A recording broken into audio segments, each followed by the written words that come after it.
할 것 같았는데 그런 부분이 이제 시나리오에 처음 시나리오 표현이 안 돼서 그래서 모녀의 이야기를 이제 끌어왔던 거고 이제 말씀드린 그런 이제 갈등으로 이야기를 좀 풀어내는 방식으로 했던 것 같아요. 네. 감독님이 하나 질문을 골라주세요. 네, 정가영 감독님, 네, 또 질문이 많이 올라와가지고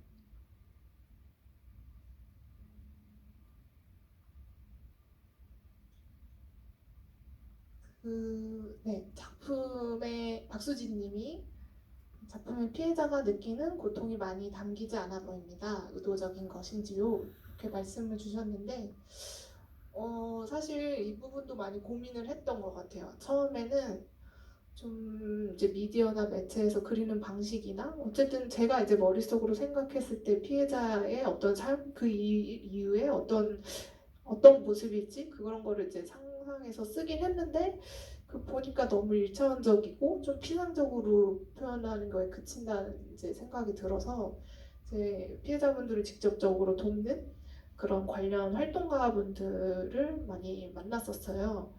그러면서 제가 계속 그런 걸 묻는 거죠. 여기 오는 센터에 오는 분들이 뭐 특별히 모자 같은 거 쓰고 오시는 분들이 계시냐? 아니면 직장이나 뭐 학교나 이런 데 계속 다니시는지 뭐 이런 거를 계속 물어봤는데 근데 그분이 아니요 그냥 특별히 모자 같은 것도 안 쓰고 오고요. 그리고 어떤 분은 학교 그냥 계속 다니시는 분도 있으세요. 이렇게 답을 주시더라고요. 그래서 약간 더 혼란인 거예요. 이제 말씀하신 대로 만약에 그런 연수가 되게 아무렇지 않은 모습이고 그리고 뭔가 일상도 계속 그 전과 달리 지속되는 모습으로 그려진다면 관객분들이 보시기에 너무 담담한 거 아니야? 저렇게 큰 일을 당했는데 이런 생각이 들 것 같아서 도대체 어떻게 그려야 할까 좀 유체적으로 그리고 싶은데 그래서 그 활동가분한테 다시 이제 좀 자문을 구했어요. 그랬더니 그분이 이제 해주신 말씀이 이게 피해자라고 해서 어떤 정해진 틀에 맞춰진 사실 모습을 생각하기보다는 좀 더 내밀하게 그리고 싶으시면 그냥 감독님이 본인이 연수라고 생각했을 때 어떻게 이 일을 반응하고 대처할지를 상상하셔가지고 써보시면 어떻겠냐라는 그런 좀 조언을 주시더라고요. 그래서 저로서 이제 생각을 해봤을 때 당연히 좀 힘든 순간이 있고 이 영화에서도 그려진 것처럼 어쨌든 몇 개월간 다른 데서 피신해서 골방에 사실 있는 거잖아요. 그런 고통스러운 순간이 있긴 하겠지만 사실 사람이 24시간 슬프고 고통스러울 수는 없거든요. 그러다가도 뭐 되게 시덥지 않은 그런 영상을 보면서 가끔은 웃을 수도 있는 거고 그리고 뭐 배고프면 밥도 먹고 그렇지 않을까 나라면 이런 생각을 해서 그 연수를 그릴 때도 꼭 너무 고통스러운 뭐 부분에만 매몰되지 않고 그래도 한편으로 다른 좀 일상을 살아가는 그런 모습도 같이 좀 그리려고 노력을 했던 것 같아요. 네.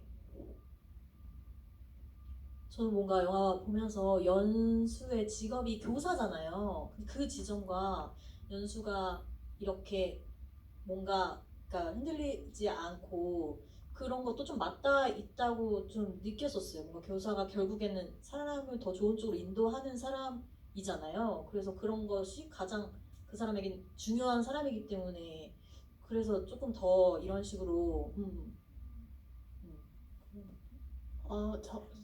교사로 설정했던 게 사실 제가 그 이제 몇 년 전부터 제가 영화 시나리오만 쓸 수 없으니까 그 고등학교 애들 대상으로 영화도 가르치는데요. 근데 그 정말 이제 정식적인 교사는 아니니까 애들 이렇게 가르치다 보면 막 화도 내고 그러면은 이제 가끔 이제 요새 오은영 그 박사님 그런 방송 보면서 반성을 많이 해요. 아, 내가 지금 정말 부족한 게 많은 어른이구나.